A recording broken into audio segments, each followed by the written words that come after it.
Hello, welcome to my channel. In the chapter magnetic effect of current, the next is the Ampere circuital law we have to discuss. Before this discussion, let us tell you that if a current carrying conductor, suppose the current carrying conductor in the form of loop, suppose it is the circular loop.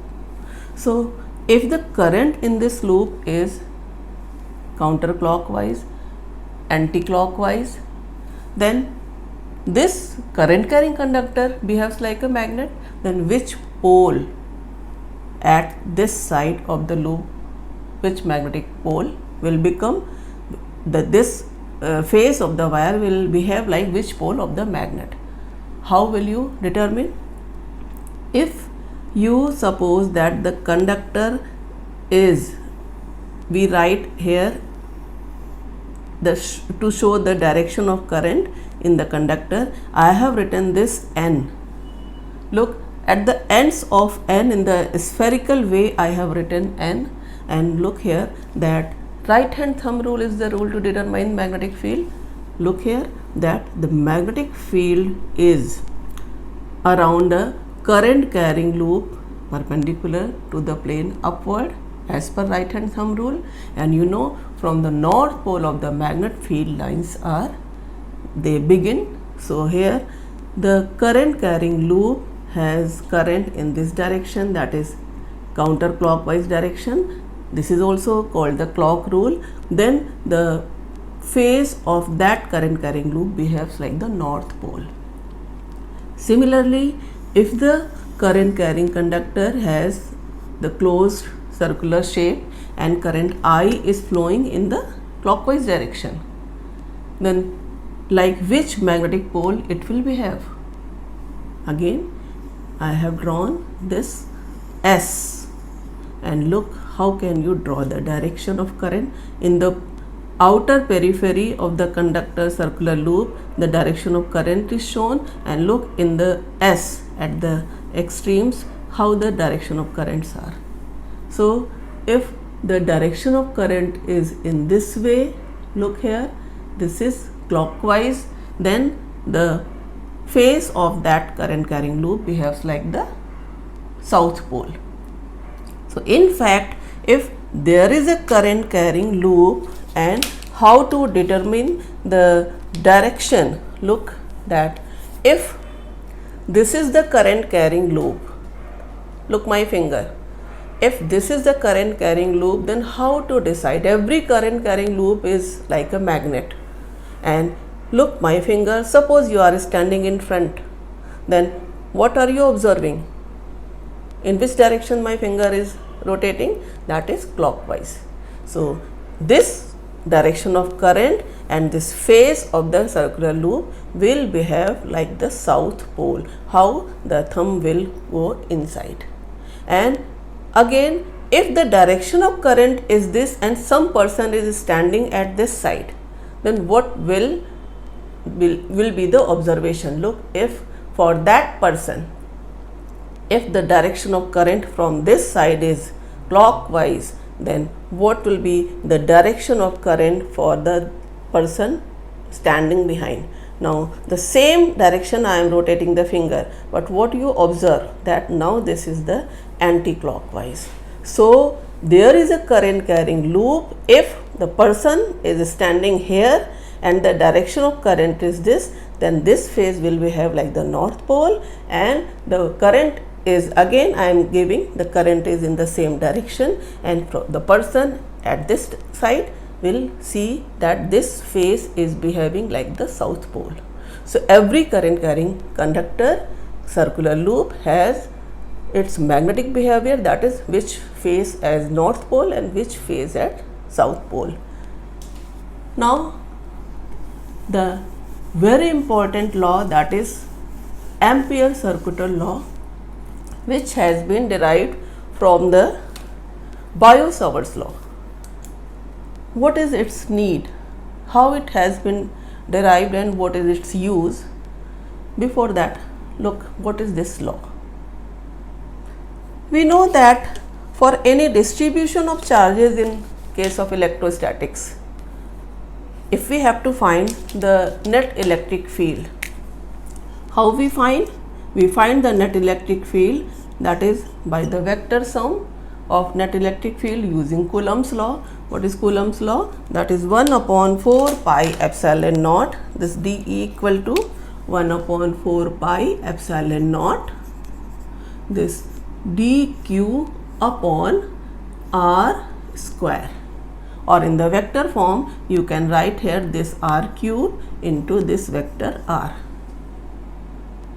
But if the so many charges are, that is for the complicated distribution of charges, we have to use the computer only, then you can find the resultant electric field. But if the distribution has some symmetry, for example a spherical, planar or cylindrical symmetry, then we can apply Gauss law. We have read earlier in electrostatics that we can apply Gauss law for the charge distribution if it has any symmetry. Similarly, for any distribution of currents, so for any distribution of currents, how can you find what will be the net magnetic field? What will you use? This is dB vector magnetic field, this mu naught upon 4 pi, and this is I dl cross r upon r cube. What is this formula? This is the Biot-Savart's law. Again, for the complicated distribution of currents, we have to find, it is very difficult to find for the complication distribution of current what will be the net magnetic field. Again, with the help of computer you can find only. But for the symmetry, if the distribution have any symmetry, then we can use this law. What is written here? Ampere-Circuital law. So for any distribution of currents, if the distribution has some symmetry, we have applied Ampere-Circuital law to find magnetic field with considerably less effort. Magnetic field can be obtained by the Biot-Savart law, but a very more large effort is required. So with the help of Ampere-Circuital law, with a little effect, that is less effort, is used to obtain the magnetic field for the distribution if it has any symmetry. Now come to the point that what is Ampere-Circuital law. So Ampere-Circuital law, as we have seen, that it is analogous to Gauss law in electrostatics. It states that line integral of magnetic field around a closed loop is mu naught times equal to the current enclosed by that loop. I am giving its a statement. How to find, how to frame the sentence? Listen again, I am paying, I am just pointing out that how to make sentences from the equation. Suppose you have got this equation, you know this equation, but you don't know the statement, then how will you make this statement? dl smart length, that is line. Line integral of magnetic field around closed loop is equal to mu naught times the current threading through that loop, passing through that loop, net current passing through that loop. Here this sign, what is the meaning of this sign?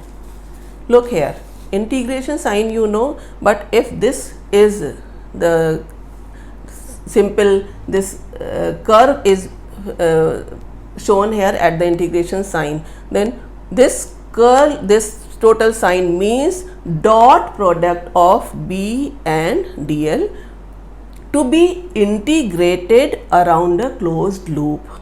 This closed loop is hypothetical, it is formed one, it is called Amperian loop. and I enclosed means the net current encircled by the loop.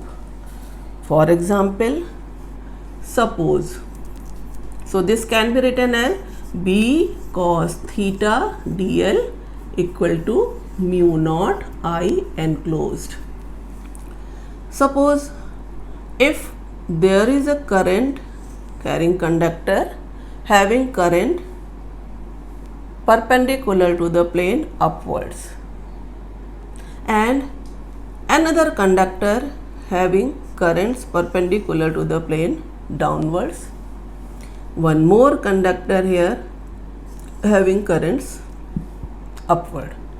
How I have shown that the conductors here you can show like this. If this tip is the direction of current, so this is the conductor having current perpendicular to the plane upward and this is the conductor having perpendicular to the plane downward. How can you show? Just by encircle, and this is the again. So let's, its name is I1, I2 and this I3. So how to explain Ampere's circular law? We write here this B cos theta dl mu naught I enclosed, and suppose we have drawn a closed loop like this. How many currents it includes? Only I1 and I2, not the I3.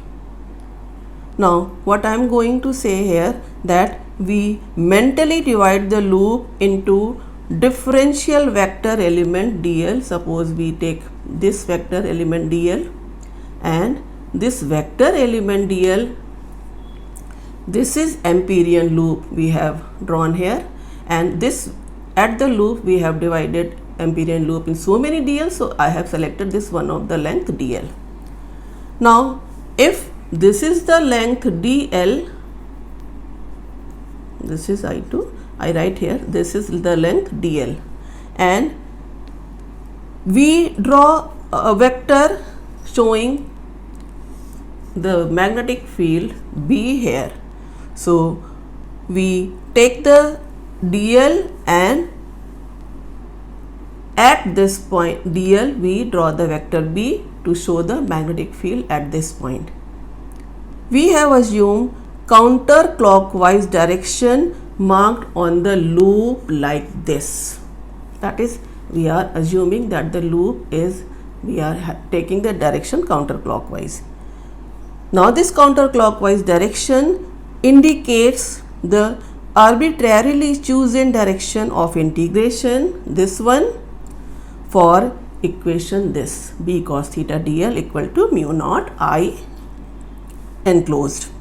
We also see that since wire carrying currents are perpendicular to the plane of this board or the page, you can say, however we do not know the orientation of B within the plane, that is B is arbitrarily drawn, I have drawn here. Then if B makes any angle theta with dl, then what will be the component of B along the length dl?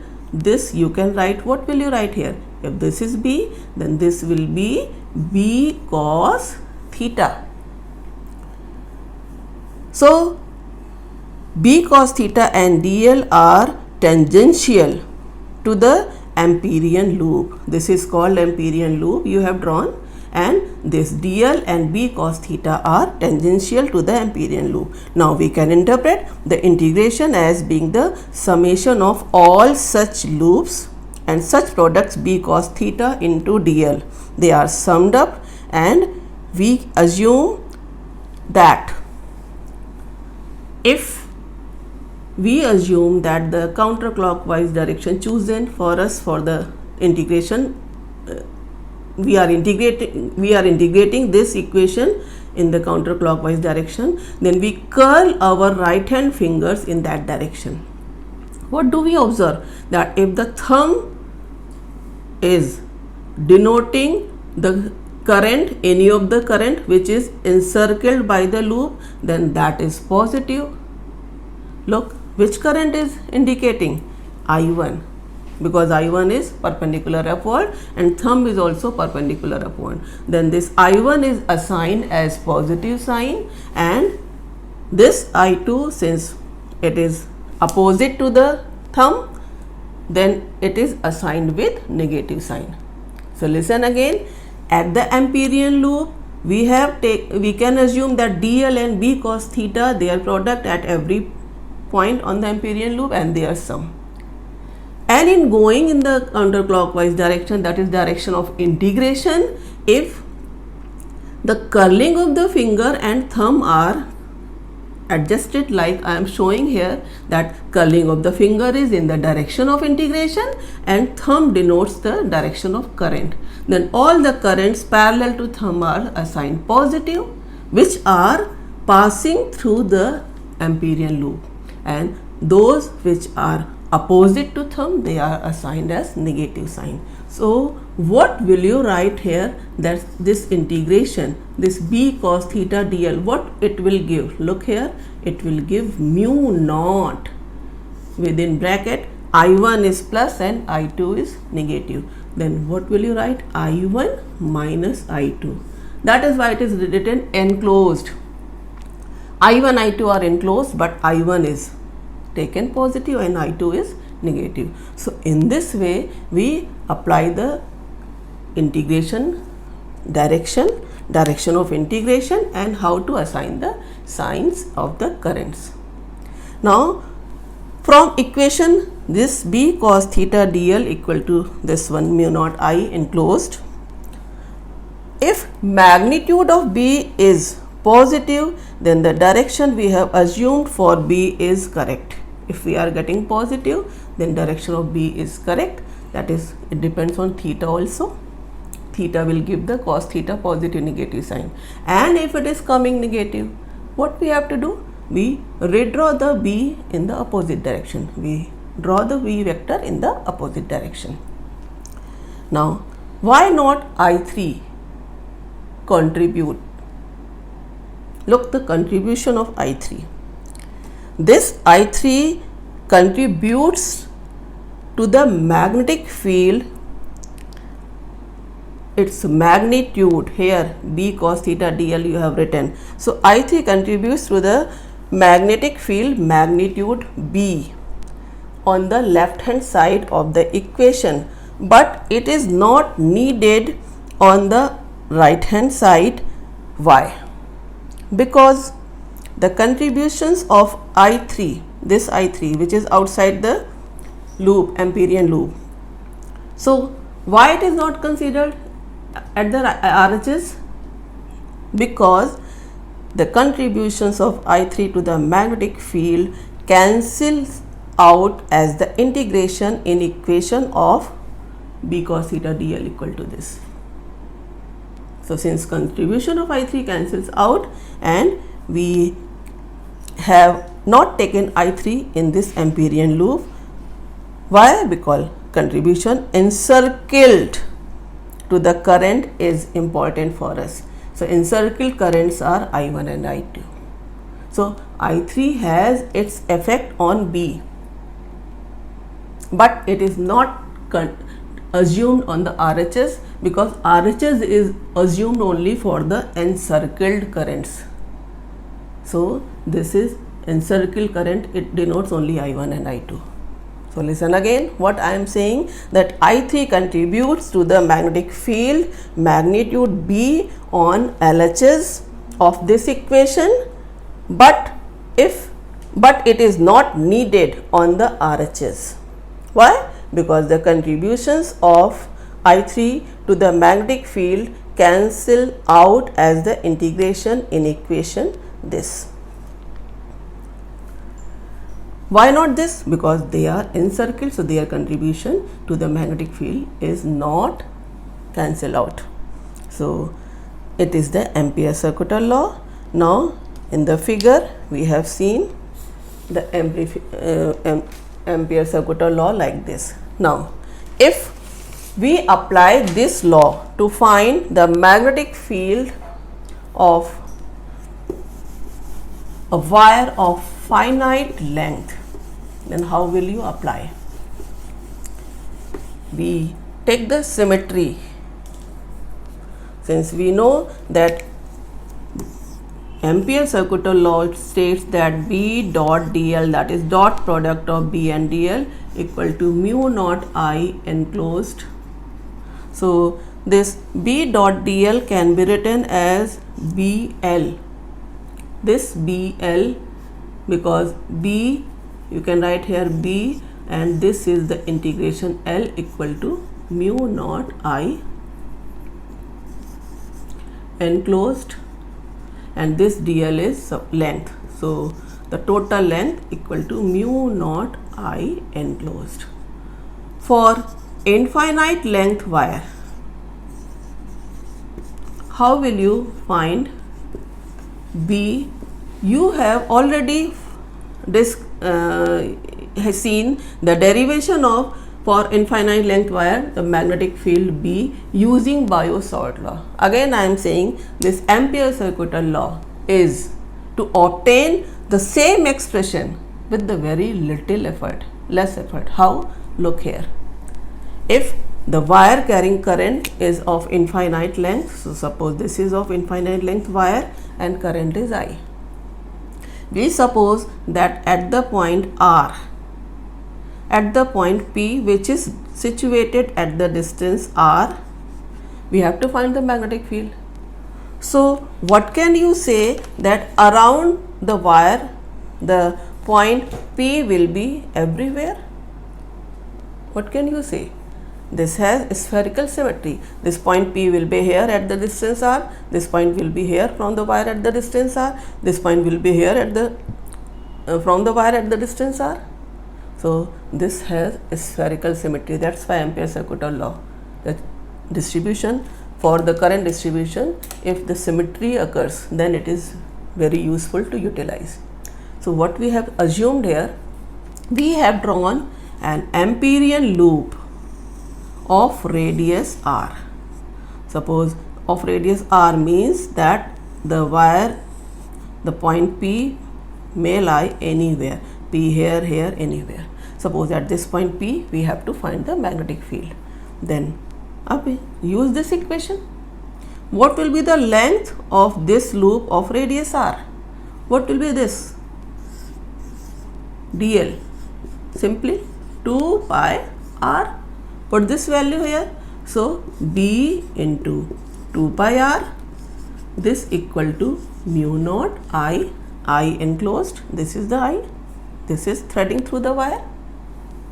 So what is B? It is simple, mu naught upon 2 pi I upon R.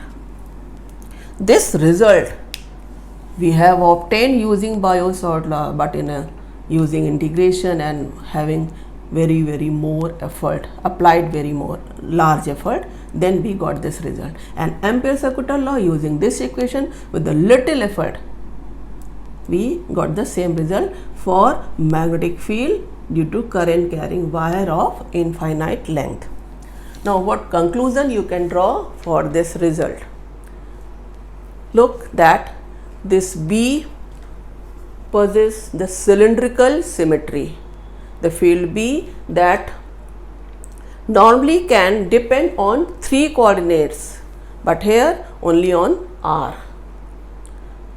Thus, whether there is symmetry, the solutions simplify, we have seen here. So symmetrical reason, Ampere's circuital law is used instead of Biot-Savart law. What second important point is that B is tangential to the loop at each point. How? We have taken the dl and the tangential. So we have decided here that this is B as well as this is the dl length. So B is tangential at every point of the loop, and this result, how it is important? Since B is tangential to the loop at each point, thus the lines of constant magnitude of magnetic field form concentric circles. Thus these lines form closed loops. Unlike the electric field, where from the positive charge electric field lines originate and they end at the negative charge. Even though the wire is of infinite length, the field due to it at non-zero distance, suppose this is R, wire is of infinite length, but the field at non-zero distance is not infinite. How the field is? Directly proportional to the current through the wire and inversely proportional to the distance from it. Now look, the important point which is asked to compare in the examination also, that Ampere's circuital law and Biot-Savart's law both express the same physical consequences of a steady electrical current. Ampere's circuital law is to Biot-Savart's law what Gauss's law is to Coulomb's law. Both Ampere's circuital law and Gauss law, they relate a physical quantity, that is Gauss law electric field and Ampere's circuital law magnetic field, to another physical quantity, namely the source. Here the source of magnetic field is current, in Gauss law the source of magnetic field is charge. So they relate a physical quantity to another physical quantity, namely the source, in the interior. Thus Ampere's circuital law is how it is important. And finally, one mark question is asked, that Ampere's circuital law holds for steady currents which do not fluctuate with time. So Ampere's circuital law is not applicable for alternating currents. Now I hope that you must have understood the importance of Ampere's circuital law, its application to find the magnetic field around infinite length wire. So this is the magnetic field around infinite length wire using Ampere's circuital law with a very little effort. Thank you.